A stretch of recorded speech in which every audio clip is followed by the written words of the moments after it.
Hey everyone, what is going on?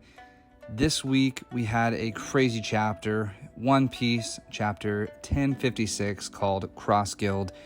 It was insane. There's a lot of lore dumped, a lot of things that have been happening the last couple weeks in the One Piece world, and I'm just so excited to get into it and let you all know my thoughts and opinions and really just dissect this chapter for you. So let's get into it. So first off, I gotta cover the cover page. We have Katakuri and Oven going after the Vinsmoke siblings. I think this is really cool. I don't think this is actually going to turn out how some people might think. I don't think that Katakuri and Oven are just gonna wash them, because I know they could. I really think that Caesar Clown is gonna jump in and help take them on, or at least just get them out or create confusion or something in order for the Vinsmokes to get out. We saw Caesar Clown for a reason, and I really think he's going to be the one to help him escape. But it's awesome seeing Katakuri back in action. And it kind of shows, too, that Whole Cake Island is still intact. I think it's still standing firm. So we'll have to see what happens with Whole Cake Island and also the Vinsmoke family. So getting into the chapter, the first little bit is about Raizo and Shinobu. They're completely drained of their energy, and actually their body too has shriveled up because of Green Bull attacking them.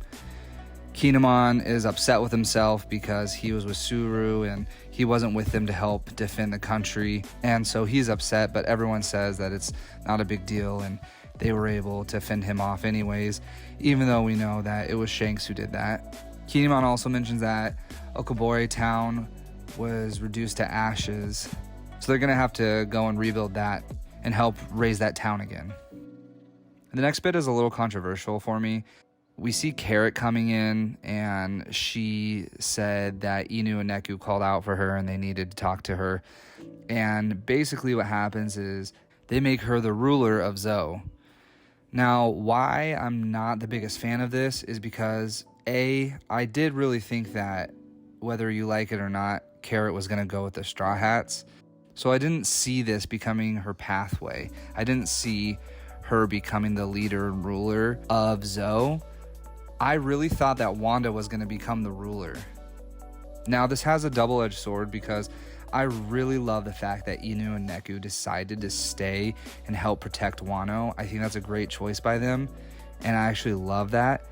And that they're leaving Zou to a new generation, but I just didn't think Carrot was the right choice. I really thought, since Wanda has the bloodline of Inu, and then she's also very wise and smart, and she's more of a capable leader to me than Carrot is, I just really thought that that was not the greatest decision, and that Carrot probably should have just gone with the Straw Hats anyways and have Wanda be the new ruler. I don't really know what's going on here. I don't know why this decision was made for her to be the ruler, because she's not as smart as Wanda, and like she mentioned, she's not as strong as some of the other minks, so I really don't know why she is the one to be leading them. But other than that, I really do like Neku and Inu staying behind. I think that's a great choice and decision. Now, something else that happened that I'm actually really excited about, and I was kind of upset a couple chapters ago when Sukiyaki said that he wasn't going to tell Momo and Hiyori that he was alive, but it shows him revealing himself to them and letting them know that he is their grandpa and he is still alive, which I really love, because Momo and Hiyori literally have no one else. They don't have Toki, they don't have Odin, and missing your parents, I think, is a really big thing for them, especially considering what happened to them, and having no family there to be with them, to help them through all those emotions and all of that. So I really love that he revealed himself to be their grandpa, and now they have a family member that could be there to care for them. We also have a really funny scene, which I love. I love that his character is like this and that he continues to be like this, but Kinemon had no idea that it was Sukiyaki. All the other scabbards kind of figured it was, but Kinemon was clueless, which I still love that. And honestly, the fandom wouldn't really have known that it was Sukiyaki if it wasn't for the same voice actor playing the Tengu as Sukiyaki, so that really helped out. But I really love that Kinemon is just still the same way and has no idea what happened, and he kind of just falls into things head first. So Sukiyaki did actually ask that he is left anonymous and don't let people know that he's still alive. I think that's fine because Momo and Hiyori still know that he's alive, and they still have him in their life, regardless if the people know that or not. We then flash over to Luffy and the gang, and we have Robin talking to the crew, letting them know that Pluton is actually in Wano. And what's cool about it is it gives Frankie some good dialogue talking about Pluton being in the country, and he's kind of the one that's questioning her and asking her about it, and is surprised that it actually exists.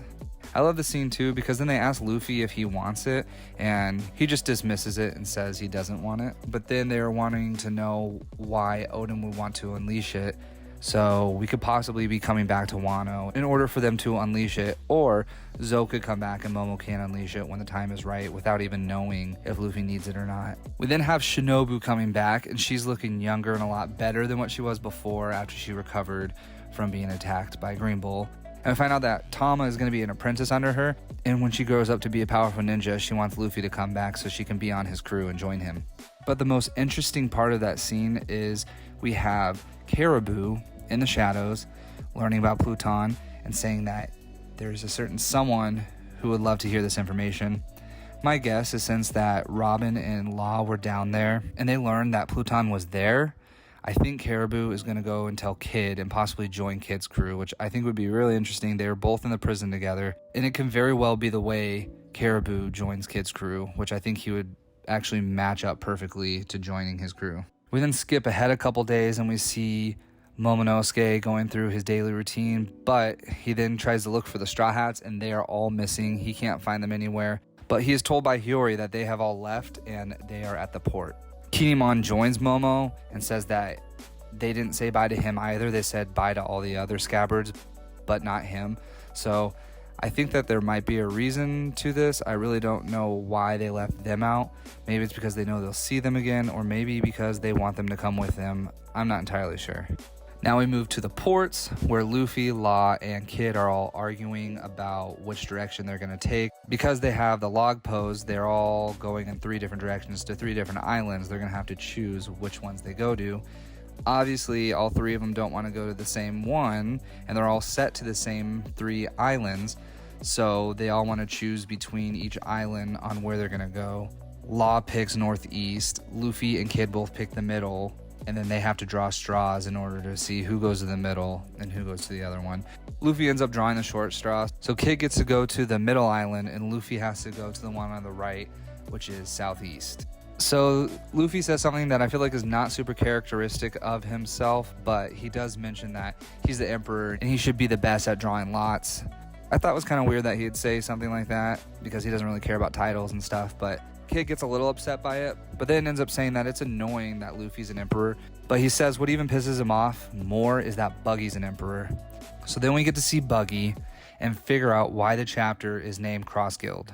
Buggy the Clown is an emperor and has Mihawk and Crocodile underneath him, which is insane. Mihawk and Crocodile are both ex-warlords, and being under Buggy obviously gives Buggy way more clout. And I think it's just a really cool team up between all of them because Crocodile's a fan favorite. Everyone loves Mihawk. I think it's just going to be really cool seeing what they all do going forward. And plus, we already knew that Crocodile was going to be in the story moving forward. We just didn't know where Oda was going to take him. But also, if you think about it, Crocodile was traveling with Mr. One, Daz Bones. So Mr. One is probably with Crocodile still. So now Buggy has Mr. One under him, as well as probably a lot more strong pirates. So Luffy and Zoro are both pretty confused why Crocodile and Mihawk would be under Buggy. And I kind of have a theory on how that all went. But let me finish out what all happened with Buggy first, and then I'll get back to that theory. So we actually have Law saying that if he's able to have those 2 men under him, then he must be a worthy emperor. And it's really funny because Luffy knows Buggy really well, and he's like, nah, he's just a moron, which I love because, yeah, Buggy is a moron. Then we get this huge reveal where Kid says that the organization puts bounties on Marines' heads. And this is where I have an idea of what happened. So I really think that it was all comical. We know Oda was talking about how he wants to get back to how goofy One Piece is and make it still the silly story that he started writing. I think what happened is Buggy is trying to get away from the Marines that are attacking him and trying to arrest him and bring him in. And I think he's very wealthy because he did have his mercenary company before when he was a warlord. So I think he just started throwing his money and saying, if you guys can get me out of here, if you can kill this Marine, if you can kill this Marine, I'll give you this money. And I think he just kept throwing money at people saying, hey, kill this Marine, kill this Marine, kill this Marine, just so it will keep him alive, because we know Buggy loves his money and we know he loves his treasure and being rich, but what he loves even more is being alive and being able to have that money. So I think what he did is just hid under his money, threw it at everyone saying, hey, kill these Marines and get me out of this situation, making it seem like, oh, I'm putting these bounties on their heads, you guys take them out, I'll give you money. He kind of seems like he's a figurehead in that situation. He kind of seems like he's someone that just sits on top and says, hey, go kill this person, go kill this person. Of course I could do it, but I'll give you money to do it so I don't have to waste my time.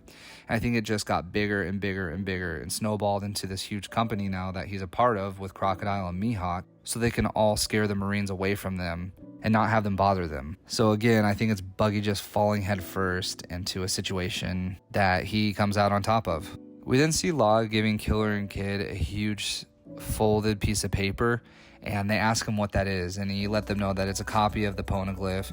And if it wasn't for Kid being there as well, Law may not have took down Big Mom without his help. And then we have this really interesting moment where I can't even begin to speculate. I have no idea. I'm gonna have to go watch other people's videos and try to see what everyone's thinking, because I'm very confused about this. I have one idea who this could be. So Killer says, if we want to stay ahead in the scramble for the One Piece, we ought to get serious about that guy. And then Kid says, you want to go after the man marked by flames, but we've got no leads. And then underneath it says that the phrasing here is unique and can imply a burn or scar shaped like fire. So this is what I first thought of. I thought, okay, well, they have the Poneglyphs, but they don't know how to read them. So then I was scrambling. I was like, okay, well, Robin can read them. Kozuki's can read them. Who else can read them? No one else can read them, but the people from Ohara can. So what happened to Ohara? Oh, it went down in a Buster Call in flames. So what if there is a sole survivor of that who has scars all over his body because he burnt in the Buster Call? So it could be Clover, who's all burnt up. I don't know. It could be someone from Ohara that was in the Buster Call and has all these flame scars or burns on him. And that's why Kid and Killer want to go after him, so he can read the Poneglyphs for them. Here's what gives even more credence to that theory, is Luffy questions and says, marked by flames, what are you talking about? Law's looking down and his image is kind of faded, dark. Then we see Robin with a question mark. Why would it show Robin? Out of all the Straw Hats, it shows Robin. So I found that very interesting and quite possibly could be someone from Ohara, and I'm going to stick with that theory. And then Kid makes a comment to Luffy saying that they're a step ahead of him because they don't know about the man with the scar. So looking back to this, remember that it could quite possibly be Clover or someone from Ohara. So we go back to the Flower Capital and we see Momonosuke and Kinemon yelling for Yamato. Yamato is on the roof and she's saying that she made up her mind and that she's about to head out to Luffy and the gang. She says, it's finally time for me to live like Odin did. And then in the little words, it says heroic and free. So we're going to have to see what happens. I really think that Yamato is going to get there by riding on the back of Momonosuke, and Kinemon's going to go as well, and Luffy's going to tell them all to get on.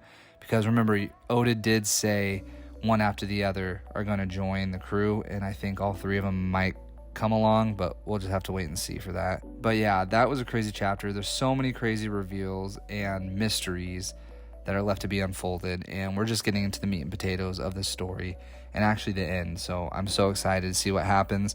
Thank you all for watching the video. Please remember to like, share, and subscribe, and I'll see you in the next video.